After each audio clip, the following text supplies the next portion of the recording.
Some advice that I would give to young viewers is it's super important to surround yourself with supportive community, whether that's a peer group that believes in you and you can kind of commiserate and vent to, or mentors that you can rely on for expertise and experience, and maybe just guidance along the way to help you figure things out that you've never encountered before, though it's really important to have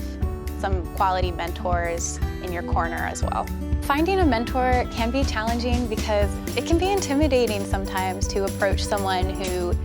is a professional in their field, who has been doing this for years. But if you start getting involved in organizations and show that you're really passionate about this and you want to make a difference and you want to learn, that makes an impression on people and they'll want to help you succeed.